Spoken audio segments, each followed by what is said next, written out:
2 കൊരിന്ത്യർ 4:15. അങ്ങനെ കൂടുതൽ കൂടുതൽ ആളുകളിൽ കൃപ സമൃദ്ധമാകുന്നത് വഴി പറഞ്ഞേ, അങ്ങനെ കൂടുതൽ കൂടുതൽ കൂടുതൽ കൂടുതൽ ആളുകളിൽ കൃപ സമൃദ്ധം ആകുന്നത് വഴി ദൈവമഹത്വത്തിന് കൂടുതൽ കൃതജ്ഞത അർപ്പിക്കപ്പെടുന്നു. ഇതൊരു പ്രോസസ്സാണ്. കൃപ പരക്കുകയാണ്, ലോകം മുഴുവൻ പരക്കുകയാണ്.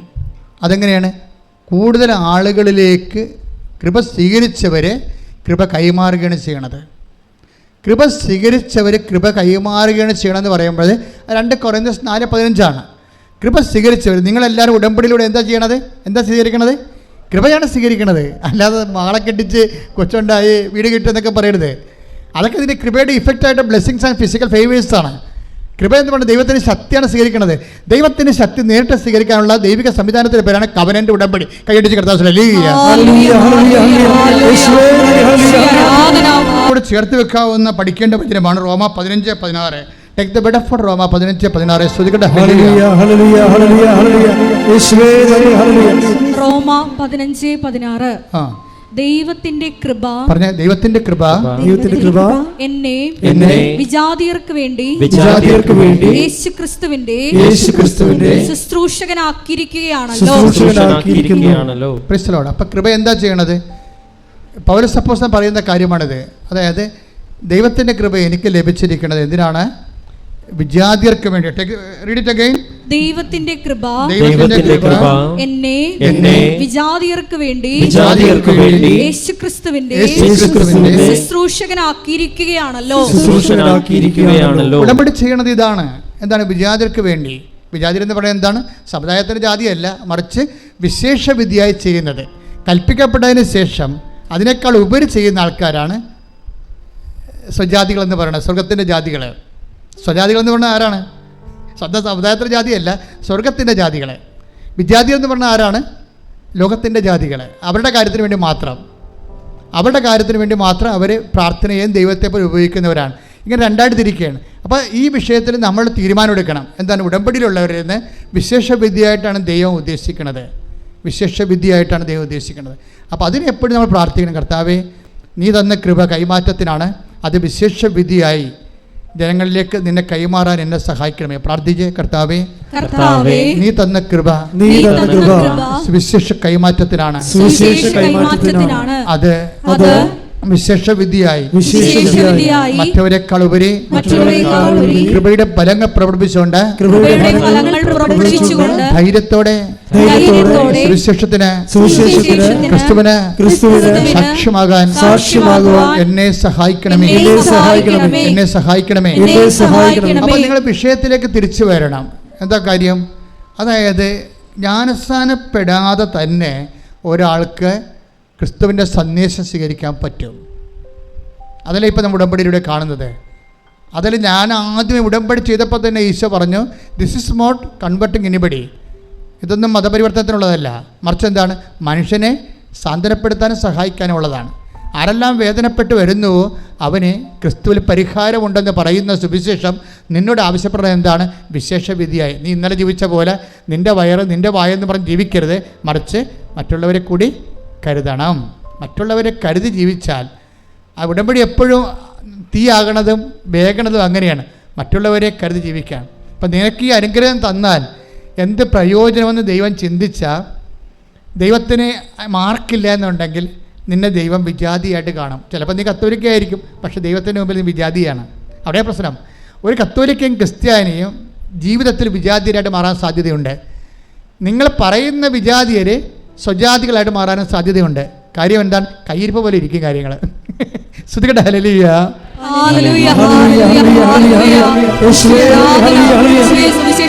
പരിശുദ്ധ പരമദിവ്യകാരുണ്യത്തിന്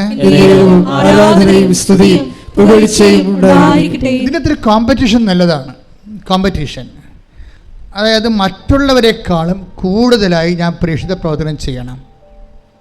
അത് മറ്റുള്ളവർ കാനഡയിൽ പോയാൽ അവർക്ക് IELTS പാസ്സായ, PSC പാസ്സായ, റാങ്ക് കിട്ടിയ അവർക്ക് അവിടെ കല്യാണം നടന്നാൽ ഞാനും കൂട്ടുകാരിയും ഒരുമിച്ച് നല്ല പോയി ഉടമ്പടി എടുത്തിട്ട് അവിടെ കല്യാണം നടന്ന് എൻ്റെ കല്യാണം നടന്നില്ലെന്ന് പറഞ്ഞ് മോങ്ങിക്കൊണ്ടിരിക്കരുത്. അത് നിങ്ങൾ നെഗറ്റീവ് നിങ്ങളെക്കുറിച്ച് മാത്രം ചിന്തിക്കുന്നതുകൊണ്ട് നിങ്ങളെ വെച്ച് മറ്റുള്ളവരുടെ കിട്ടിയിരിക്കുന്ന ഭൗതിക ആനുകൂല്യങ്ങളും അനുഗ്രഹങ്ങളും വെച്ചുകൊണ്ട് നിങ്ങളെ കമ്പയർ ചെയ്യുന്നതാണ്. നിങ്ങൾ കമ്പയർ ചെയ്യണമെന്ന് ദൈവം പറയണ്ടേ. അതെന്താണ് കമ്പയർ ചെയ്യേണ്ടത്?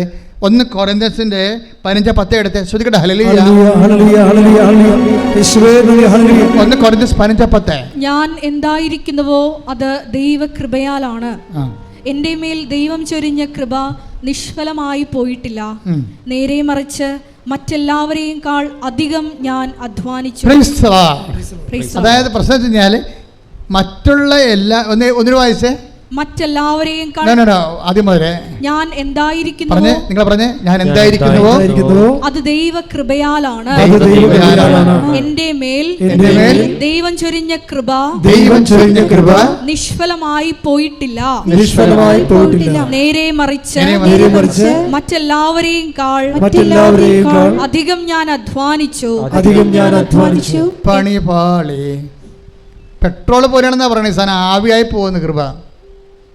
മറ്റേ മടിയൻ ഒന്നുകൊണ്ട് കുഴിച്ചിട്ടില്ലേ, അതുപോലെ മറ്റുള്ളവരെക്കാൾ കൂടുതൽ അധ്വാനിച്ചില്ലെങ്കിൽ കൃപ ഫലവത്താകാതിരിക്കാം. കൃപ ശോഷിച്ചു പോകും. പെട്രോൾ വെയിലത്ത് ആവിയാകണ പോലെ നിങ്ങൾക്ക് ഇട്ടിരിക്കുന്ന കൃപ മറ്റുള്ളവരെക്കാൾ കൂടുതൽ നിങ്ങൾ ഒന്നുകൂടെ വായിച്ച വചനം 1 കൊരിന്ത്യൻസ് 15:10 ഞാൻ എന്തായിരിക്കുന്നുവോ അത് ദൈവകൃപയാലാണ്.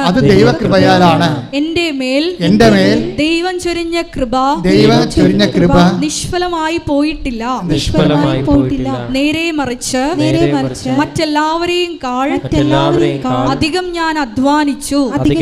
അപ്പോൾ ഇവിടെ ഒരു കോമ്പറ്റീഷൻ ഉണ്ട്. എന്താണ്? കൃപയുടെ അധ്വാനങ്ങളിലെ എന്ത് ചെയ്യണം? മറ്റുള്ളവരെക്കാൾ ഞാൻ മുന്നിലായിരിക്കണം. ഇതൊരു കോമ്പറ്റീഷനാണ്. കൃപയുടെ അധ്വാനങ്ങളിൽ മറ്റുള്ളവരെക്കാളും ഞാൻ കൂടുതലായിരിക്കണം. കാര്യം അത് ഭൗതികമായിട്ടുള്ള പ്രശ്നങ്ങളെന്ന് വെച്ച് കഴിഞ്ഞാൽ ഭൗതികമായ ആനുകൂല്യങ്ങളെ വെച്ച് ദൈവത്തെ അളന്നാൽ മന്ന പെറുക്കിയ ആൾക്കാരെ പോലെ ഇരിക്കും. മന്ന ദൈവം കൊടുത്ത കാലമില്ല. അതാണ് ഭൗതിക അനുഗ്രഹം. മന്ന കൊടുത്ത കാലത്ത് എന്താ സംഭവിച്ചത്? ആ മക്കളുള്ളവരും പെമ്മക്കളുള്ളവരും വീട്ടിൽ നിറച്ച് പിള്ളേരുള്ളവരൊക്കെ കൊട്ടയും കൊണ്ട് നടന്ന് മൊത്തം പെറുക്കിയെടുത്ത്. അപ്പോൾ വിധവകളുണ്ടായി, ഭർത്താവില്ലാത്തവരും മക്കളില്ലാത്തവരുണ്ടായി, അവരും പെറുക്കി. അവസാനം എന്താ പറ്റിയിരിക്കണത്? കൂടുതൽ പെറുക്കിയ ആൾക്കാരുടെ എല്ലാം ചീഞ്ഞുപോയി. അന്നുള്ള ആഹാരം മാത്രം. ഭൗതിക അനുഗ്രഹങ്ങളെ നമുക്ക് യൂസ് ചെയ്യുന്നതൊക്കെ കൂടുതൽ നമ്മൾ ഉണ്ടാക്കിയാലും നമ്മൾ അനുഭവിക്കത്തില്ല എന്നുള്ളതാണ് ബൈബിൾ പറയുന്നത്. കൈയടിച്ച് കർത്താവ് ഹല്ലേലൂയ.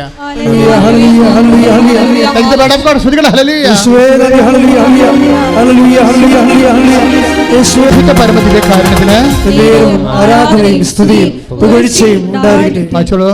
പുറപ്പാട് 16:19-20 തിരുവചനങ്ങൾ. പുറപ്പാട് 16:19-20 വാക്യങ്ങൾ. മോശ അവരോട് പറഞ്ഞു, ആരും അതിൽ നിന്ന് അല്പം പോലും പ്രഭാതത്തിലേക്ക് നീക്കിവെക്കരുത്. എന്നാൽ അവർ മോശയെ അനുസരിച്ചില്ല. ചിലർ അതിൽ നിന്നും ഒരു ഭാഗം പ്രഭാതത്തിലേക്ക് നീക്കിവെച്ചു. അത് പുഴുത്തു മോശമായി. അതായത് ഇതിൻ്റെ പ്രശ്നം ഇതാണ് വെച്ചാൽ ഭൗതിക ആനുകൂല്യങ്ങളുടെ ആധിക്യത്തിൽ കമ്പയർ ചെയ്തുകൊണ്ട് അഭിരമിക്കരുത്. പുഴുത്ത അനുഭവം ഉണ്ടാകുമെന്ന് അർത്ഥം. മനസ്സിലായില്ല? നമുക്ക് പ്രയോജനപ്പെടത്തില്ല. നിങ്ങൾ എന്തിനാണ് അഭിമാനിക്കേണ്ടത്? മറ്റുള്ളവരെക്കാൾ കൂടുതലായി ഞാൻ അധ്വാനിച്ചു. ഞാനല്ല, എന്നിലുള്ള ദൈവകൃപ നിത്യത വരെ നിലനിൽക്കുന്ന അധ്വാനം എന്ന് പറയുന്നത് ഫലമെന്ന് പറഞ്ഞാൽ കൃപയുടെ അധ്വാനമാണ്. നമ്മളിവിടെ എന്നാ ഉണ്ടാക്കിയാലും അവസാനം ഒന്നും ഉണ്ടാകത്തില്ല. നമുക്കറിയാം അല്ലേ? നമ്മൾ 0 ആയിട്ട് പോവുകയും ചെയ്യും. നമ്മൾ ഉണ്ടാക്കി വെച്ച് മരുമക്കളെയൊക്കെ തമ്മിൽ തല്ലുകയും അവർ കോടതി കയറുകയും നിങ്ങളുടെ കാലശേഷം അവർ നിങ്ങളെപ്പോലും വരച്ച ദൂരക്കളയും. ഈ പിശാച് നേരത്തെ വിൽപ്പത്രം എഴുതി വെച്ചെങ്കിൽ ഈ ഇടി ഞങ്ങൾ ഉണ്ടാക്കേണ്ടതില്ലെന്ന് പറഞ്ഞിട്ട് അമ്മനെ പിശാചിനെ വിളിക്കുകയും ചെയ്യും. എല്ലാം പൊഴുത്തു പോകും. താമസമല്ല. എത്ര കോടതിയാണ് കേസ് കിടക്കണം അപ്പനമ്മയുടെ കാലം.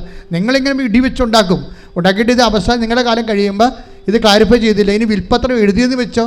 ഇവിടെ എന്തുമാത്രം കേസാണ് പറയണത്? അപ്പൻ വിൽപ്പത്രം എഴുതി, അമ്മ വിൽപ്പത്രം എഴുതി എന്ന് പറഞ്ഞുകൊണ്ട് വിൽപ്പത്രത്തിനെതിരെ കേസ് കൊടുത്തിട്ടുണ്ട്.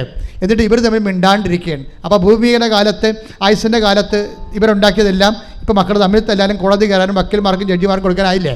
ഇതാണ് വിഷയം. പുഴുത്തു പോയെന്ന് പറഞ്ഞ കാര്യം ഇതാണ്. നിങ്ങൾക്ക് പറഞ്ഞപ്പോൾ ആദ്യം മനസ്സിലായില്ല, പുഴുത്തു പോകും. അതുകൊണ്ട് ദൈവത്തെ മുൻനിർത്തിക്കൊണ്ട്, സ്വർഗത്തിനെ മുൻനിർത്തിക്കൊണ്ട് ജീവിക്കുക. പ്രയോറിറ്റി ആൻഡ് പ്രോട്ടോക്കോൾ അതൊരു പ്രധാനപ്പെട്ട വിഷയമാണ്. നിങ്ങൾ എന്തിനാണ് നിങ്ങളുടെ protocol? What is your spiritual protocol? What is your priority? നിങ്ങൾ മുൻഗണന എന്തിനാണ്? ഈ മുൻഗണനയിൽ എന്താ പ്രശ്നം വെച്ചാൽ ദൈവം പറയും, ആദ്യം നിങ്ങൾ എന്തിനു മുൻഗണന കൊടുക്കണം? ആ ദൈവരാജ്യത്തിന്. ബാക്കിയുള്ളത് പ്രോട്ടോക്കോൾ എന്താണ്? ഒരു ഹെവൻ, അതായത് കിങ്ഡം ഓഫ് ഹെവൻ്റെ പ്രോട്ടോക്കോൾ ഉണ്ട്. അത് നിങ്ങൾക്ക് ഫസ്റ്റ് പ്രയോറിറ്റി കൊടുക്കാൻ ഇടയായ നിങ്ങൾ ശരിയാകും, ഉടമ്പടി ഓക്കെ ആവും. കിങ്ഡം ഓഫ് ഗോഡിൻ്റെ പ്രോട്ടോക്കോൾ. ഇപ്പോൾ പ്രോട്ടോക്കോളിൽ ഞാൻ കുവൈറ്റിൽ ജനിപ്പിച്ചപ്പോൾ ഞാൻ അവരോട് പറഞ്ഞു നിങ്ങളുടെ സെറ്റിങ്സ് തെറ്റിക്കിടക്കുകയാണെന്ന് പറഞ്ഞു. ഞാൻ ഇന്ന് ഓർക്കുന്നുണ്ട്. എന്താ കാര്യം വെച്ച് കഴിഞ്ഞാൽ അവിടെ പ്രോട്ടോക്കോൾ തെറ്റിയിരിക്കുകയാണ്. അവർ പലരും ദൈവരാജ്യത്തിന് വേണ്ടിയല്ല ജീവിക്കണം, ലോകരാജ്യത്തിന് വേണ്ടിയാണ്.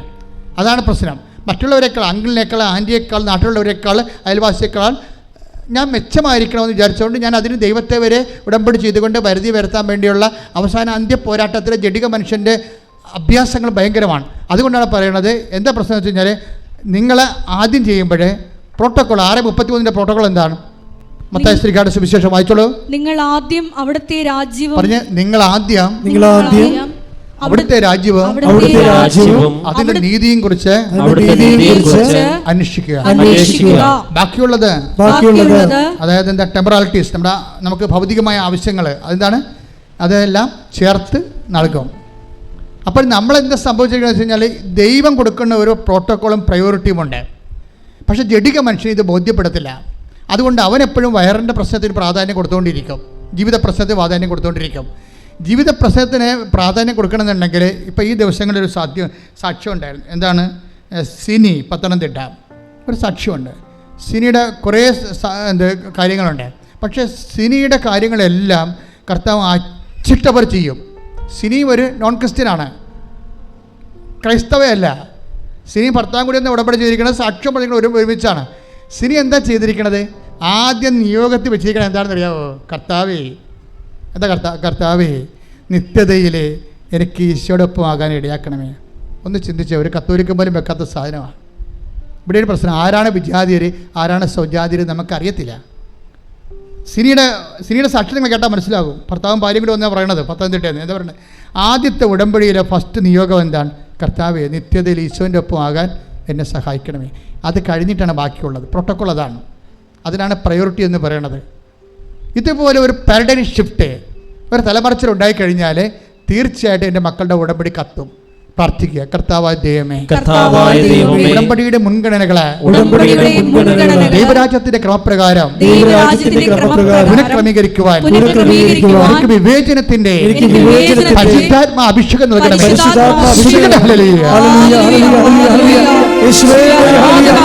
എൻ്റെ പേര് ആഷ്ന സാജൻ.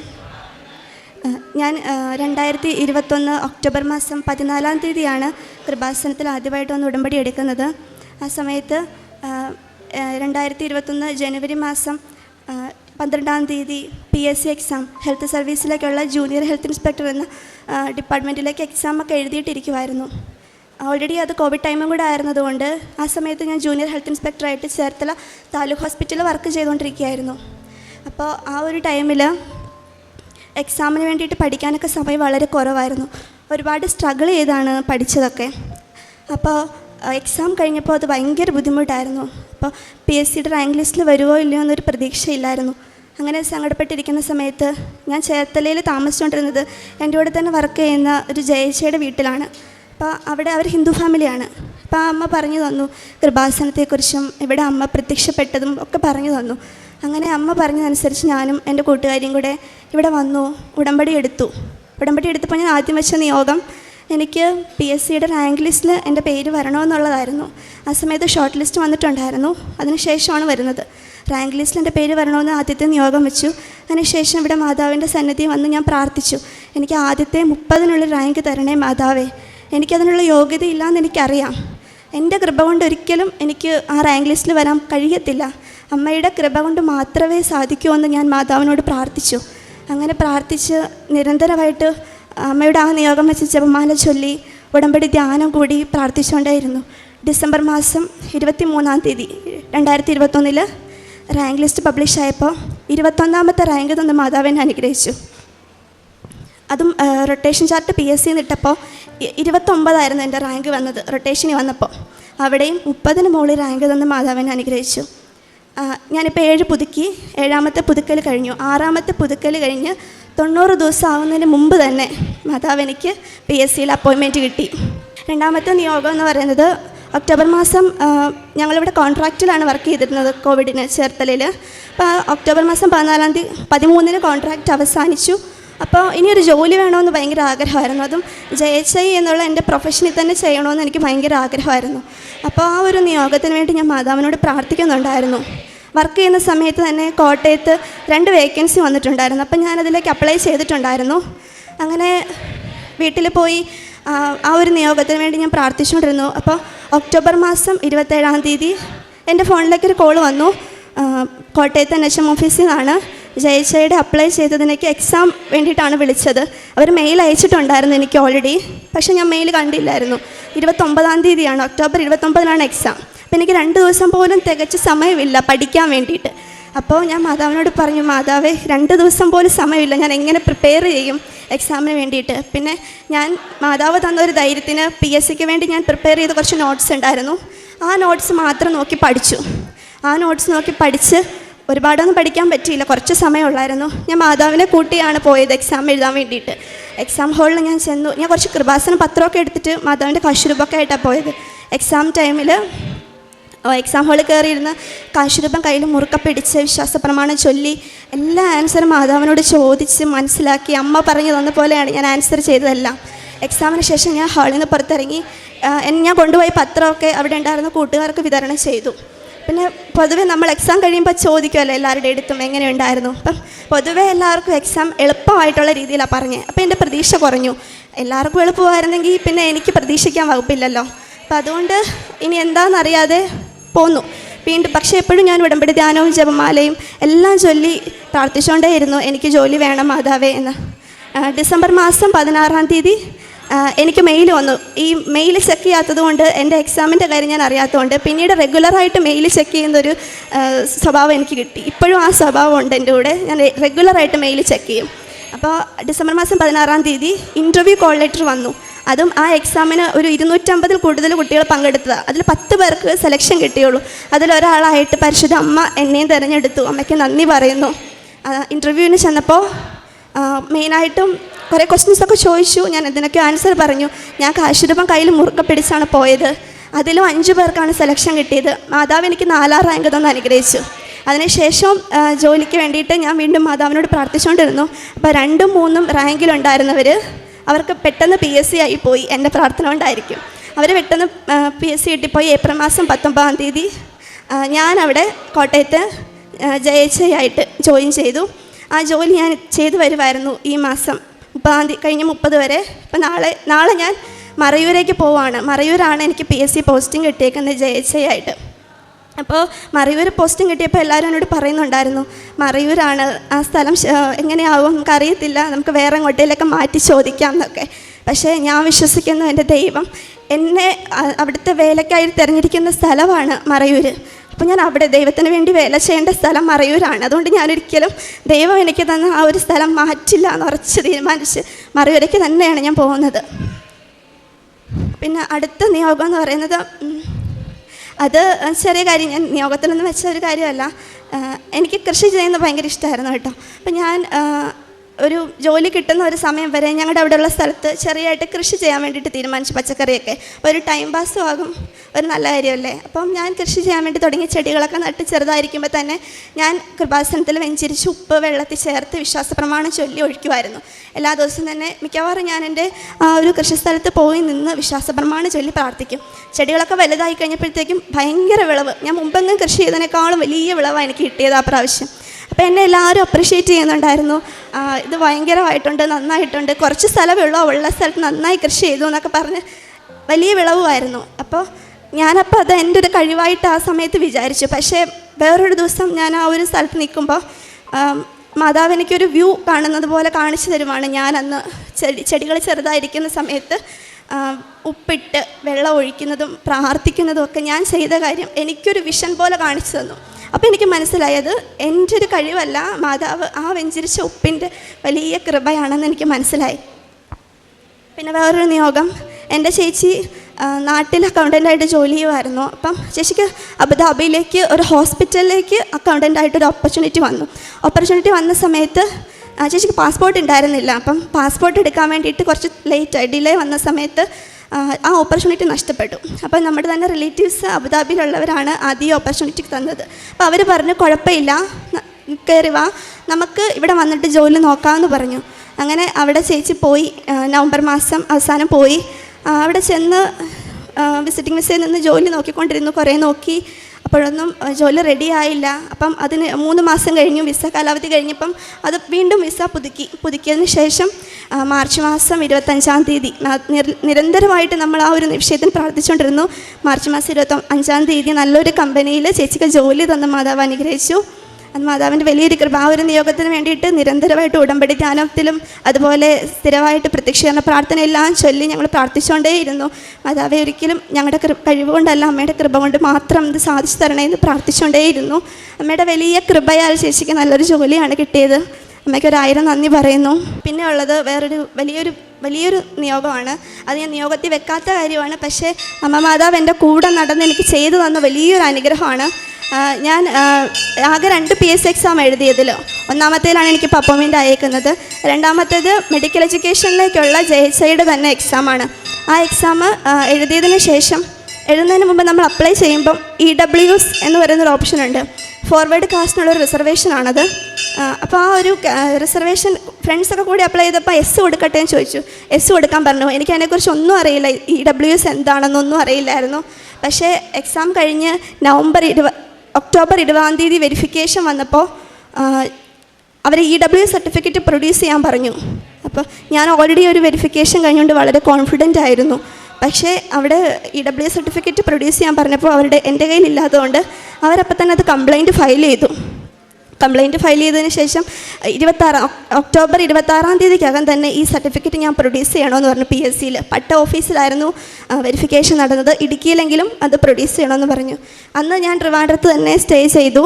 എന്നിട്ട് പിറ്റേ ദിവസം രാവിലെ കോട്ടയത്ത് ഞാൻ അന്ന് വർക്ക് ചെയ്യുന്ന ഓഫീസിൽ രാവിലെ വന്നു. അത് കഴിഞ്ഞ് ഉച്ചയ്ക്ക് ഞാൻ അവിടെ നിന്ന് ഇറങ്ങി. കരിങ്കുന്നമാണ് വില്ലേജ് ഓഫീസിൻ്റെ.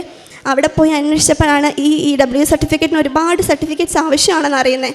അപ്പോൾ ഈ സർട്ടിഫിക്കറ്റ്സിനെല്ലാം വേണ്ടിയിട്ട് ഒരുപാട് ആ സമയത്ത് എൻ്റെ ചേച്ചിയുടെ തന്നെ ട്രീറ്റ്മെൻറ്റിൻ്റെ ഭാഗമായിട്ട് എൻ്റെ പേരൻസും എല്ലാവരും ട്രിവാൻഡ്രത്താണ്. ഞാനും എൻ്റെ അനിയനും മാത്രമേ വീട്ടിലുള്ളായിരുന്നു. അപ്പോൾ ഈ ഒരു അവന് പഠിക്കാൻ ക്ലാസ്സിൽ പോകണം, എനിക്ക് ജോലിയും ഉണ്ട്.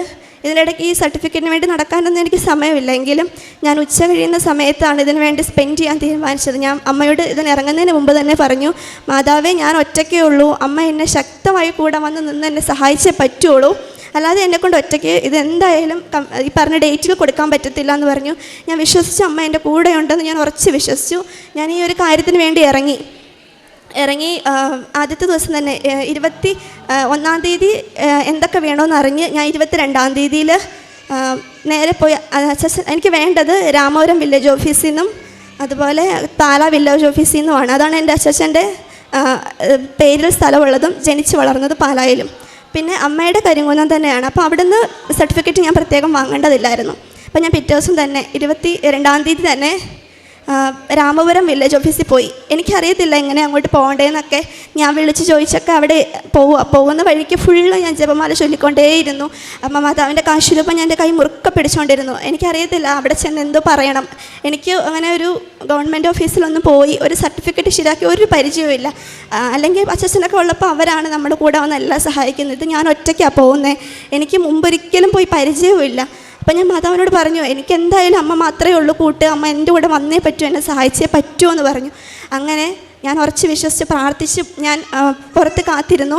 എന്നെ വിളിച്ചു കഴിഞ്ഞപ്പോൾ ഞാൻ അകത്ത് ചെന്നു. എൻ്റെ കാശുരൂപം കയ്യിൽ മുറുക്കെ പിടിച്ചുകൊണ്ട് ഞാൻ കൊണ്ടുപോയ ഡോക്യുമെൻറ്റ്സ് എന്നൊക്കെ പറയുന്നത് ഒരു കരവടച്ച രസീത്, പിന്നെ അച്ഛൻ്റെ പേരിലുള്ളൊരു വിൽപ്പത്രം, അത് കുടുംബസ്വത്ത് എഴുതി കൊടുത്തതിൻ്റെ ഒരു വിൽപ്പത്രം, പിന്നെ അങ്ങനെയൊക്കെയാണ് ഞാൻ കൊണ്ടുപോയത്. പക്ഷേ അവിടേക്ക് ആവശ്യമായിട്ടുള്ള ഒരു നെസസറി സർട്ടിഫിക്കറ്റ്സ് ഞാൻ കൊണ്ടുപോയിട്ടില്ലായിരുന്നു. ഡോക്യുമെൻറ്റ്സ് ഒന്നും തന്നെ ആവശ്യമുള്ള ഒന്നും ഞാൻ കൊണ്ടുപോയില്ല. അതെനിക്കറിയത്തില്ലായിരുന്നു എന്ത് കൊണ്ടുപോകണമെന്ന് പോലും. അപ്പോൾ അവിടെ ചെന്നപ്പോൾ വില്ലേജ് ഓഫീസർ എന്നെ നോക്കി ചിരിച്ചു. ഞാൻ കൊണ്ടുപോയി ഡോക്യുമെൻറ്റ്സൊക്കെ കണ്ടിട്ട് ചിരിച്ചു പോയി.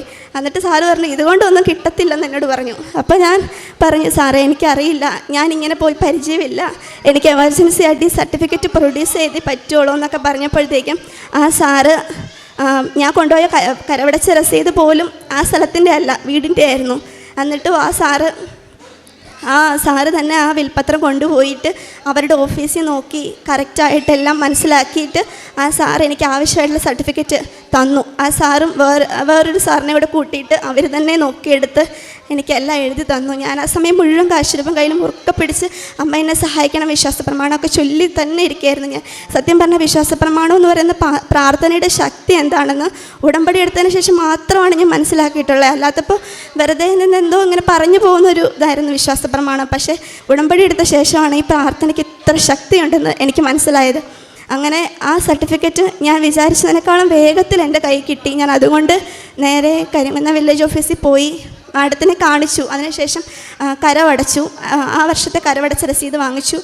അപ്പം മാഡം പറഞ്ഞു, എന്നോട് തലേദിവസം പറഞ്ഞായിരുന്നു എൻ്റെ അച്ഛൻ്റെ സ്കൂൾ സർട്ടിഫിക്കറ്റ് ഉണ്ട്, അത് വേണം, അത് മസ്റ്റായിട്ടും ആവശ്യമുണ്ടെന്ന് പറഞ്ഞിട്ടുണ്ടായിരുന്നു. അപ്പം ഞാനത് അന്ന് തലേദിവസം പോയി നോക്കിയിട്ടൊന്നും കിട്ടിയില്ല. അപ്പം ഞാൻ മാഡത്തിനോട് പറഞ്ഞു, മാഡം ആ സർട്ടിഫിക്കറ്റ് കണ്ടില്ല, അതില്ലെങ്കിൽ കുഴപ്പമുണ്ടോ എന്ന് ചോദിച്ചു. അതിന് പകരമായിട്ട് വേറെ എന്തെങ്കിലും തന്നാൽ കുഴപ്പമുണ്ടോ എന്ന് ചോദിച്ചപ്പോൾ മാഡം പറഞ്ഞു പോരാ, ആ സർട്ടിഫിക്കറ്റ് തന്നെ വേണമെന്ന് പറഞ്ഞു, സ്കൂൾ സർട്ടിഫിക്കറ്റ് തന്നെ വേണം. അപ്പോൾ പിന്നെ ഞാൻ വീട്ടിൽ പിറ്റേ ദിവസം പോയി. ഞാൻ പിന്നെ ഉള്ളത് 22 കഴിഞ്ഞ് 23, 24 അവധി ദിവസങ്ങളാണ്, സൺഡേയും പിന്നെ ഒരു ഹോളിഡേ ആണ്. അപ്പോൾ ഞാൻ പിന്നെ വീട്ടിൽ പോയിട്ട് 2 ദിവസം അന്വേഷിച്ചിട്ടൊന്നും കാണുന്നില്ല. അപ്പോൾ അച്ഛൻ പറഞ്ഞത് അവരുടെ റൂമിലുള്ള അലമാരിയിൽ ഒരു ബ്രൗൺ കളർ ബാഗിലുണ്ട്, അതിലില്ലെങ്കിൽ ആ സർട്ടിഫിക്കറ്റ് വീട്ടിലുണ്ടാവില്ല എന്ന് തന്നെ ഉറച്ചു പറഞ്ഞു. അപ്പോൾ ഞാൻ ആകെപ്പാടെ മനസ്സ് വിഷമിച്ച് എന്ത് ചെയ്യണമെന്നറിയാതെ മടുത്ത് അവിടെ ഇരുന്നു, ആ കസേര ഇരുന്നപ്പോൾ എൻ്റെ മനസ്സിൽ വീട്ടിലുള്ളൊരു ബ്ലൂ ഫയൽ, ഞങ്ങൾ സർട്ടിഫിക്കറ്റ്സ് സൂക്ഷിക്കുന്ന ഒരു ഫയലാണ്, ആ ഫയൽ എൻ്റെ മനസ്സിലേക്ക് വരിക. അപ്പം ഞാൻ ഉറപ്പിച്ച് പറഞ്ഞു, ആ ഫയൽ എന്തായാലും കാണത്തില്ല, ആ ഫയലിൽ സർട്ടിഫിക്കറ്റ് ഉണ്ടാകാനൊരു സാധ്യതയില്ല, അത് ഞങ്ങളൊക്കെ സർട്ടിഫിക്കറ്റ്സ് ഇട്ട് വെക്കുന്നതാണ്, അച്ഛൻ്റെ ഒരു സർട്ടിഫിക്കറ്റ് ഒരു ഡോക്യുമെൻറ്റും അതിനകത്ത് വരത്തില്ല, ഉറപ്പായിരുന്നു. പക്ഷേ എന്നെ ആ ചെയറിലിരിക്കാൻ സമ്മതിക്കാത്ത, എന്നെ തള്ളി വിടുക, ബാക്കിൽ നിന്ന് ഭയങ്കരമായിട്ട് തള്ളി വിടുന്ന പോലെ ഒരു ഫീൽ. അപ്പോൾ ഞാൻ എന്തായാലും ശരി ഞാൻ നോക്കാം, പക്ഷെ എന്തായാലും അത് കാണത്തില്ല എന്ന് ഉറപ്പിച്ച് പറഞ്ഞുകൊണ്ട് ഞാൻ പോയി ആ ഫയൽ തുറന്നു. 3-ാമത്തെ പേജ് മറിച്ചപ്പോൾ എനിക്ക് വിശ്വസിക്കാൻ പറ്റില്ല, ആ ഫയൽ അതിൽ നിന്ന് കിട്ടി, ആ സർട്ടിഫിക്കറ്റ് ആ ഫയലിൽ നിന്ന് കിട്ടി. അപ്പോൾ എനിക്കിത് വിശ്വസിക്കാൻ പറ്റുന്നില്ല. അപ്പോൾ ഞാൻ വേഗം അതിൻ്റെ ഒരു ഫോട്ടോ എടുത്ത് അച്ഛൻ അയച്ചു കൊടുത്തിട്ട് ചോദിച്ചു, ഇതാണോ അച്ഛൻ്റെ സ്കൂൾ സർട്ടിഫിക്കറ്റ്, ഇത് തന്നെയാണോ ചോദിച്ചു. പറഞ്ഞു ഇത് തന്നെയാണെന്ന് പറഞ്ഞു. അപ്പോൾ എനിക്ക് പിന്നെയും വിശ്വസിക്കാൻ പറ്റുന്നില്ല. ദൈവമേ, ഇത് ഭയങ്കര അത്ഭുതം, എനിക്ക് മുമ്പ് ഒരിക്കലും ഇങ്ങനൊരു എക്സ്പീരിയൻസ് ഉണ്ടായിട്ടില്ല. അങ്ങനെ ആ ഒരു സർട്ടിഫിക്കറ്റും കിട്ടി. പിന്നെ 25-ാം തീയതിയാണ് പിന്നെ എനിക്ക് ഒരു അടുത്ത വർക്കിംഗ് ഡേ എന്ന് പറയുന്നത്. അന്ന് എനിക്ക് പിന്നെ 2 സർട്ടിഫിക്കറ്റ്സും കൂടെ റെഡിയാക്കാനുണ്ട്. പാലായിൽ നിന്നും പിന്നെ എൻ്റെ ഓഫീസിൽ നിന്ന് എൻ്റെ സാലറി സർട്ടിഫിക്കറ്റ്. സാധാരണ എൻ്റെ ഓഫീസിലൊക്കെ ചെന്നാൽ ഒരു കാര്യത്തിന് ഒത്തിരി സമയം എടുക്കുന്നത്. അപ്പം അവിടെ ലേറ്റായി കഴിഞ്ഞാൽ പാലായിലും ലേറ്റാകും, അത് കഴിഞ്ഞാൽ കരിങ്കുന്നത്ത് ചെല്ലണം, അവിടെ ലേറ്റാകും. അതുകൊണ്ട് ഞാൻ മാതാവിനോട് ശക്തമായിട്ട് അമ്മയുടെ കാശുരൂപമാണ് ഞാൻ എല്ലായിടത്തും കൊണ്ടുപോയത്. എവിടെ ഇറങ്ങുന്നതിന് മുമ്പ് ഉടമ്പെടുത്തായാലും നെറ്റിയിൽ കുരിശ് വരച്ച് പ്രാർത്ഥിച്ചിട്ടേ പോകത്തുള്ളൂ. അമ്മയോട് ഞാൻ എൻ്റെ കൂടെ വരണം, എനിക്കിത് റെഡിയാക്കി തരണമെന്ന് പറഞ്ഞ് വണ്ടിയിലിരിക്കുന്ന സമയത്തെല്ലാം ജപമാല ചൊല്ലിയാണ് ഓഫീസിൽ ചെന്നത്. ഒരു 15 മിനിറ്റിനുള്ളിൽ തന്നെ എനിക്ക് ആ സർട്ടിഫിക്കറ്റ് അവർ സാലറി സർട്ടിഫിക്കറ്റ് തന്നു. എനിക്കത് വലിയ അത്ഭുതമായിരുന്നു. കാര്യം ഞാൻ ജോയിൻ ചെയ്യാൻ പോയ സമയത്ത് ഒരു ദിവസം ഫുള്ളും ഇരുന്നിട്ടും എനിക്ക് ജോയിൻ ചെയ്യാൻ പറ്റിയില്ല. പിന്നെ പിറ്റേ ദിവസം വന്ന് ഉച്ച കഴിഞ്ഞിട്ടാണ് ഞാൻ ജോയിൻ ചെയ്യുന്നത്. അത്രയും സമയം ജോയിൻ ചെയ്യാനെടുത്ത സ്ഥലത്ത് ഈ ഒരു സാലറി സർട്ടിഫിക്കറ്റ് ചെന്നപ്പം 15 മിനിറ്റിനുള്ളിൽ അത് മേടിച്ച് എനിക്ക് അവിടെ നിന്ന് ഇറങ്ങാൻ പറ്റി. അത് ഞാൻ മാതാവിനെ കൂട്ടിക്കൊണ്ട് പോയതുകൊണ്ട് മാത്രമാണ്. അതിനുശേഷം അവിടെ നിന്ന് ഇറങ്ങി ഞാൻ പാലായിൽ ചെന്നു. പാലായിൽ ചെന്നപ്പോഴാണ് അവിടെ അന്ന് കളക്ടറുടെ ജനസമ്പർക്ക പരിപാടി നടക്കുക. അപ്പോൾ ഒരുപാട് ആൾക്കാരുണ്ട്. ഇത്രയും ആൾക്കാരുള്ളതിൻ്റെ ഇടയ്ക്കോട്ട് നമ്മൾ പെട്ടെന്ന് കയറി ചെല്ലുമ്പോൾ അവരത് മറ്റുള്ളവർക്കും അത് ബുദ്ധിമുട്ടാകും, സമ്മതിക്കുകയില്ല, പ്രശ്നമാവത്തില്ലേ. അപ്പോൾ ഞാൻ എന്ത് ചെയ്യുമെന്നറിയാതെ അവിടെ ഇങ്ങനെ നിൽക്കുമ്പോൾ തലേദിവസം അവിടെ വർക്ക് ചെയ്യുന്ന സിവിൽ സ്റ്റേഷനിലാണ് വില്ലേജ് ഓഫീസ്. അവിടെയുള്ളൊരു സാറിൻ്റെ നമ്പർ എനിക്ക് തന്നായിരുന്നു. അപ്പം എൻ്റെ സർട്ടിഫിക്കറ്റിൻ്റെ ഇതാണ് ആവശ്യം എന്നൊക്കെ പറഞ്ഞപ്പം വന്നാൽ മതി, ഹെൽപ്പ് ചെയ്യാമെന്ന് എന്നോട് പറഞ്ഞിട്ടുണ്ടായിരുന്നു. അങ്ങനെ ആ സാറിൻ്റെ നമ്പറിലേക്ക് ഞാൻ 2 പ്രാവശ്യം വിളിച്ചു. 2 പ്രാവശ്യം വിളിച്ചപ്പോഴും ഫോൺ എടുക്കുന്നില്ല. അപ്പോൾ എനിക്ക് മനസ്സിലായി ആ സാർ എന്തോ എമർജൻസിയിലാണ്, അതുകൊണ്ടാണ് ഫോൺ എടുക്കാത്തത്. പക്ഷേ എൻ്റെ മനസ്സിൽ പിന്നെ പറയാണ് വീണ്ടും വിളിക്കുമെന്ന് ഭയങ്കര പ്രേരണ വന്നുകൊണ്ടിരിക്കുന്നു. അപ്പോൾ ഞാൻ മനസ്സിൽ പറയാം, എനിക്കറിയാം, എനിക്ക് തോന്നുന്നു മാതാവിനോടായിരിക്കും ഞാൻ ഈ കോൺവെർസേഷൻ നടത്തിക്കൊണ്ടിരിക്കുന്നത്. ഞാൻ പറഞ്ഞു ഇല്ല, ഇനി വിളിക്കാൻ പറ്റത്തില്ല, ഇനി വിളിച്ചു കഴിഞ്ഞാൽ ആ സാറ് ദേഷ്യപ്പെടുമായിരിക്കും, അവരെന്തെങ്കിലും എമർജൻസി ആയതുകൊണ്ടല്ലേ. അപ്പം പിന്നെയും പ്രേരണ വന്നുകൊണ്ടേയിരിക്കുന്നു, വിളിക്കുക. അങ്ങനെ 3-ാമത്തെ പ്രാവശ്യം ഞാൻ വിളിച്ചപ്പം ഫോൺ എടുത്തു. ആ സാറ് ഫോൺ എടുത്തു. മോള് പുറത്തുണ്ടോ ചോദിച്ചു. ഞാൻ ഉണ്ടെന്ന് പറഞ്ഞു. കയറി വരാൻ പറഞ്ഞു. കയറി ചെന്നു. ആ സാറിൻ്റെ കൂടെ വില്ലേജ് ഓഫീസിൽ ചെന്നു. അപ്പോൾ അവരെന്നോട് ചോദിച്ച ഒരേ ഒരു സർട്ടിഫിക്കറ്റ് തലേദിവസം മാതാവ് എനിക്ക് എടുത്തു തന്ന ആ അച്ഛൻ്റെ സ്കൂൾ സർട്ടിഫിക്കറ്റാണ്. ആ ഒരൊറ്റ സർട്ടിഫിക്കറ്റിൻ്റെ ഒരു കോപ്പി കൊടുത്തപ്പോൾ തന്നെ അവരെനിക്ക് ആവശ്യമായിട്ടുള്ള ആ ഡോക്യുമെൻ്റ് തന്നു. അതുകൊണ്ട് ഞാൻ അവിടെ നിന്ന് ഇറങ്ങി. ഇപ്പം എനിക്ക് കളക്ട് ചെയ്യേണ്ട എല്ലാ ഡോക്യുമെൻസും ആയി. ഞാനപ്പോൾ സന്തോഷത്തോടെ മാതാവിന് നന്ദിയൊക്കെ പറഞ്ഞ് ഞാൻ കരിങ്കുന്നത്തോട്ട് പോവുകയാണ്. മാതാവെ നന്ദി നന്ദി തന്നെ പറഞ്ഞുകൊണ്ടിരിക്കുകയായിരുന്നു ബസ്സിൽ. അവിടെ ചെന്ന് ഞാൻ കരിങ്കുന്നത്ത് ഇറങ്ങി ചെന്ന് കഴിഞ്ഞപ്പോഴാണ് അറിയുന്നത്, ഞാൻ ചെല്ലുന്നതിന് സെക്കൻഡ്സ് മുമ്പ് വില്ലേജ് ഓഫീസറിന് സുഖമില്ലാതെ ഹോസ്പിറ്റലൈസ് ചെയ്യേണ്ടി വന്നു. അപ്പോൾ ആ മാഡത്തിന് മുമ്പും സുഖമില്ലാത്തൊരു മാഡമാണ്, ഹെൽത്ത് ഇഷ്യൂസ് ഉണ്ടാകുന്നൊരു മാഡമാണ്. അപ്പോൾ അവർ പറഞ്ഞു ഇനി ഒരാഴ്ചത്തേക്കെങ്കിലും വില്ലേജ് ഓഫീസറുടെ കാണത്തില്ല, അതുകൊണ്ട് ഇനി എല്ലാവരും പൊയ്ക്കോളാൻ പറഞ്ഞു. അങ്ങനെ അവിടെ നിന്നവരെല്ലാം പോവുക. അപ്പോൾ എന്നോടൊരു ചേട്ടൻ പറഞ്ഞു, മോളെ വാ പോകാൻ, ഇനി നിന്നിട്ട് കാര്യമില്ല. പക്ഷെ ഞാൻ പറഞ്ഞു ഇല്ല, വില്ലേജ് ഓഫീസർ വരും. ഞാനെന്താ അങ്ങനെ പറഞ്ഞതെന്ന് എനിക്ക് തന്നെ അറിയില്ല. വില്ലേജ് ഓഫീസർ വരുമെന്ന് ഞാൻ ഉറച്ചു പറയുക. അപ്പോൾ അവർ ഓഫീസിൽ നിന്ന് ഒരു സാറ് വന്നിട്ട് പറഞ്ഞു, വില്ലേജ് ഓഫീസർ ചിലപ്പോൾ ഒരു മാസത്തേക്കെങ്കിലും ലീവായിരിക്കും, മാഡത്തിന് ചില ഹെൽത്ത് ഇഷ്യൂസൊക്കെ ഉള്ളതാണെന്ന് പറഞ്ഞു. അപ്പോൾ ഞാൻ പിന്നെയും മാതാവിനോട് ചോദിച്ചു, മാതാവ് എന്നെ പരീക്ഷിക്കുവാണോ, എന്താ അമ്മ ഉദ്ദേശിക്കുന്നത് എനിക്ക് മനസ്സിലാവുന്നില്ല. എല്ലാ ഡോക്യുമെൻറ്റ്സ് റെഡി ആയിട്ട് ഈ സമയത്ത് എന്തുകൊണ്ടാണ് എനിക്ക് സർട്ടിഫിക്കറ്റ് കിട്ടാത്തത്? എനിക്ക് ഇന്ന് കിട്ടിയില്ല, നാളെയല്ലേ 26-ാം തീയതി, നാളെ എനിക്കിത് കൊടുക്കേണ്ടതല്ലേ, എന്ത് ചെയ്യും ഞാൻ ചോദിച്ചു. അപ്പം എൻ്റെ മനസ്സിൽ പെട്ടെന്ന് എൻ്റെ ബാഗിൽ കുറച്ച് പത്രം ഉണ്ടായിരുന്നു കൃപാസനത്തിൽ. അപ്പം എനിക്ക് മനസ്സിലായി ഈ പത്രം ഞാൻ എല്ലാവർക്കും വിതരണം ചെയ്ത് കഴിയുമ്പോൾ മാതാവ് എനിക്കൊരു വഴി കാണിച്ചു തരുമെന്ന് വിശ്വസിച്ച് ഞാൻ അവിടെ നിന്ന് ഇറങ്ങി പുത്തമ്പള്ളി എന്ന് പറയുന്ന ഞങ്ങളുടെ ഇടവക പള്ളിയുടെ ഭാഗമായിട്ടുള്ള ടൗണിൽ ഞാൻ അവിടെ ഉണ്ടായിരുന്ന കടകളിലും പുറത്തായിട്ട് നിന്ന് ആൾക്കാർക്കെല്ലാം കൊടുത്ത് ഞങ്ങളുടെ പള്ളിയുടെ ഫ്രണ്ടിലെത്തിയപ്പോൾ എൻ്റെ ഒരു കൂട്ടുകാരിയുടെ പപ്പ എപ്പോഴും ആ അങ്കിൾ ഇങ്ങനെ വണ്ടിയിലൊക്കെ പോകുമ്പം ടാറ്റ കൊടുത്ത് വിടാറുണ്ട്, പക്ഷേ ഒരിക്കലും നിർത്തിയിട്ടില്ല. പക്ഷേ അന്ന് എന്നെ കണ്ടപ്പോൾ നിർത്തി. മോളെ നീ എന്താ ഈ സമയത്ത് ഇവിടെയും ചോദിച്ചു. ഞാൻ ആ അങ്കിളിന് ഒരു പത്രം കൊടുത്തിട്ട് പറഞ്ഞു, ഞാൻ ഡീറ്റെയിൽ ആയിട്ടൊന്നും പറഞ്ഞില്ല, ഞാൻ വില്ലേജ് ഓഫീസ് വരെ വന്നതായിരുന്നു എന്ന് പറഞ്ഞു. ഞാൻ മോളെ അവിടെ വെച്ച് കണ്ടായിരുന്നു, മോൾ എന്താ വില്ലേജ് ഓഫീസിൽ പോയേ എന്ന് ചോദിച്ചു. അപ്പോൾ അങ്കിൾ വീണ്ടും ചോദിച്ചുകൊണ്ട് ഞാൻ പറഞ്ഞു, എനിക്ക് ഡീറ്റെയിൽഡായിട്ട് ഇങ്ങനെ ഒരു സർട്ടിഫിക്കറ്റ് നാളെ തന്നെ സബ്മിറ്റ് ചെയ്യണം, വില്ലേജ് ഓഫീസറിന് സുഖമില്ലാതെ പോയി, എന്ത് ചെയ്യണമെന്ന് എനിക്ക് അറിയത്തില്ല എന്ന് പറഞ്ഞപ്പം ആ അങ്കിൾ എന്നെ കൂട്ടി വീണ്ടും വില്ലേജ് ഓഫീസിൽ പോയി. വില്ലേജ് ഓഫീസിൽ പോയിട്ട് അവിടെ ഉണ്ടായിരുന്ന സാറിനോട്, സീനിയർ ആയിട്ടുള്ള ഓഫീസറോട് എല്ലാ കാര്യങ്ങളും പറഞ്ഞു, എൻ്റെ സർട്ടിഫിക്കറ്റ് കിട്ടേണ്ടതും നാളെ എനിക്കത് പ്രൊഡ്യൂസ് ചെയ്യേണ്ടതായിട്ടുള്ള കാര്യമൊക്കെ പറഞ്ഞു. അങ്ങനെ പറഞ്ഞപ്പോൾ ആ സാറ് പറഞ്ഞു, 2 ഓപ്ഷൻസാണ് ഉള്ളത്. ഒന്ന്, നാളെ തഹസിൽദാർ ഇന്നോ നാളെ ആയിട്ട് തഹസിൽദാർ ചാർജ് തരുവാണെങ്കിൽ ഞാൻ ആ സീനിയർ ഓഫീസർ സൈൻ ചെയ്ത് തരും, ഇല്ലെങ്കിൽ തൊടുപുഴ മണക്കാടുള്ള വില്ലേജ് ഓഫീസിൽ പോയി മേടിക്കണം, ഈ ഡോക്യുമെൻറ്റ്സ് എല്ലാം കാണിച്ചെന്ന് പറഞ്ഞു. അങ്ങനെ ഞാൻ സമാധാനമായിട്ട് പോന്നു. അങ്ങനെ 26-ാം തീയതി ആയപ്പോഴത്തേക്കും സർട്ടിഫിക്കറ്റ് വാങ്ങി നേരെ കട്ടപ്പന PSC ഓഫീസിൽ പോകാൻ വേണ്ടിയിട്ടാണ് ഞാൻ വീട്ടിൽ നിന്ന് ഇറങ്ങിയത്. അവിടെ ചെന്നപ്പോഴാണ്, കരിങ്കുന്നത്ത് ചെന്നപ്പോഴാണ് അറിയുന്നത് വില്ലേജ് ഓഫീസിൽ അവർ പറഞ്ഞു, വില്ലേജ് ഓഫീസർ ഇൻചാർജ് തന്നിട്ടില്ല, ഇവിടുന്ന് തരാൻ പറ്റില്ല, മണക്കാടുള്ള വില്ലേജ് ഓഫീസിൽ നിന്ന് എന്തോ പ്രോഗ്രാമായിട്ട് അവർ ട്രിവാൻഡ്രം പോയിരിക്കുവാണ്, സർട്ടിഫിക്കറ്റ് ഇന്നിപ്പോൾ കിട്ടാനൊരു സാധ്യതയില്ലെന്ന് പറഞ്ഞു. അപ്പം ഞാൻ വീണ്ടും ദൈവമേ ഇതെന്തൊരു പരീക്ഷണമെന്ന് ഓർത്ത് മാതാവിനോട് ഞാൻ ചോദിച്ചു, മാതാവേ ഇതെന്താ എനിക്കിത് തരാത്തത്, മാതാവ് എനിക്ക് ഇത്രയൊക്കെ റെഡിയാക്കി തന്നെയല്ലേ, ഇതും കൂടെ ഒന്ന് എനിക്ക് വേഗം റെഡിയാക്കി തരുമോ എന്ന് ചോദിച്ചു. അപ്പോൾ അങ്ങനെ ആ സാറ് പറഞ്ഞു, സീനിയർ ഓഫീസർ പറഞ്ഞു, എൻ്റെ ഒരു ഫ്രണ്ടുണ്ട്, അപ്പോൾ ആ സാറിൻ്റെ വൈഫ് ഇടുക്കി PSC ഓഫീസിലാണ്, അവരെ ഒന്ന് വിളിച്ച് കാര്യം ചോദിക്കാം, നമുക്ക് ഡേറ്റൊക്കെ എക്സ്റ്റെൻഡ് ചെയ്തെങ്കിലും എടുക്കാമല്ലോ എന്ന് പറഞ്ഞു. അങ്ങനെ ആ സാറിൻ്റെ വൈഫിനെ കോൺടാക്ട് ചെയ്ത് ആ മാഡത്തിനോട് എൻ്റെ ഡീറ്റെയിൽസ് എല്ലാം പറഞ്ഞു കഴിഞ്ഞപ്പം മാഡം പറഞ്ഞു, ഒരു കാര്യം ഉച്ച കഴിഞ്ഞ് വിളിക്ക്, അപ്പോഴത്തേക്കും ഡേറ്റ് എക്സ്റ്റെൻഡ് ചെയ്തെടുക്കാൻ പറ്റുമോ നോക്കാമെന്ന് പറഞ്ഞു. അങ്ങനെ ഞാൻ വീട്ടിലേക്ക് പോന്നു. വീട്ടിൽ പോകുന്ന ഒരു അരമണിക്കൂർ പോലും ആകുന്നതിന് മുമ്പ് വില്ലേജ് ഓഫീസിൽ നിന്ന് സാർ എന്നെ വിളിച്ചിട്ട് പറഞ്ഞു, എനിക്കിപ്പോൾ തഹസിൽദാർ ചാർജ് തന്നിട്ടുണ്ട്, പെട്ടെന്ന് വരുവാണെങ്കിൽ സർട്ടിഫിക്കറ്റ് തരാമെന്ന് പറഞ്ഞു. അപ്പോൾ ഞാൻ ഭയങ്കര ഷോക്ക്ഡായി, സർപ്രൈസ്ഡുമായി. ഞാൻ വേഗം വില്ലേജ് ഓഫീസിൽ ചെന്നു. അവർ ലഞ്ച് ടൈം ആയിരുന്നു. അത് കഴിഞ്ഞിട്ട് അവർ സർട്ടിഫിക്കറ്റ് തന്നു. ആ സർട്ടിഫിക്കറ്റ് കിട്ടിയപ്പോഴത്തേക്ക് 2:30 ഉച്ച 2:30. അപ്പം ഞാൻ മാഡത്തിനെ വിളിച്ചിട്ട് ചോദിച്ചു, ഈ സമയത്ത് ഞാൻ കട്ടപ്പനെ വന്ന് സർട്ടിഫിക്കറ്റ് വെരിഫൈ ചെയ്യാൻ പറ്റാൻ സമയം തികയുമോ എന്ന് ചോദിച്ചു. അപ്പോൾ പറഞ്ഞു, ആ മാഡം പറഞ്ഞു സമയം കിട്ടാൻ സാധ്യത കുറവാണ്, എന്ത് ചെയ്യുമെന്ന് ചോദിച്ചു. അപ്പം പെട്ടെന്ന് എൻ്റെ മനസ്സിൽ വന്നു ആ മാഡത്തിനോട് ഇങ്ങനെ ചോദിക്കാൻ, എനിക്ക് ഇന്ന് സർട്ടിഫിക്കറ്റ് എൻ്റെ PSCയുടെ എൻ്റെ പ്രൊഫൈലിൽ അപ്ലോഡ് ചെയ്ത് നാളെ വന്നത് വെരിഫൈ ചെയ്താൽ മതിയോ എന്ന് ചോദിക്കാൻ തോന്നി. ഞാൻ ചോദിച്ചപ്പോൾ ആ മാഡം പറഞ്ഞു, ശരി അങ്ങനെ ചെയ്താൽ മതി, കുഴപ്പമില്ല എന്ന് പറഞ്ഞു. അങ്ങനെ ഞാൻ വേഗം കഫേയിൽ ചെന്നു. അവിടെ ചെന്ന് കഴിഞ്ഞപ്പോൾ എൻ്റെ PSC പ്രൊഫൈൽ ലോക്ക്ഡാണ്. അപ്പോൾ ഇത് അൺലോക്ക് ചെയ്യാൻ നമുക്ക് പറ്റില്ല, PSCയിലുള്ളവർക്കേ പറ്റൂ. അപ്പം ആ കാര്യം വിളിച്ച് പറഞ്ഞു. ആ മാഡമൊക്കെ കുറേ ശ്രമിച്ചിട്ടും എൻ്റെ പ്രൊഫൈൽ അൺലോക്ക് ചെയ്യാൻ പറ്റുന്നില്ല, സമയം കടന്നു പോയിക്കൊണ്ടിരിക്കുകയാണ്. അപ്പം ആ മാഡത്തിനോട് ഞാൻ പറഞ്ഞു, മാഡം അപ്പോൾ അത് എൻ്റെ മനസ്സിൽ തോന്നിയതാണ്, എൻ്റെ ഒരു സർട്ടിഫിക്കറ്റ് ഞാൻ സ്കാൻ ചെയ്ത് മാഡത്തിന് അയച്ച് മെയിൽ ചെയ്ത് തന്നാൽ മാഡത്തിന് തന്നെ എൻ്റെ പ്രൊഫൈലിൽ കയറി ഇത് അപ്ലോഡ് ചെയ്യാമോ എന്ന് ചോദിച്ചു.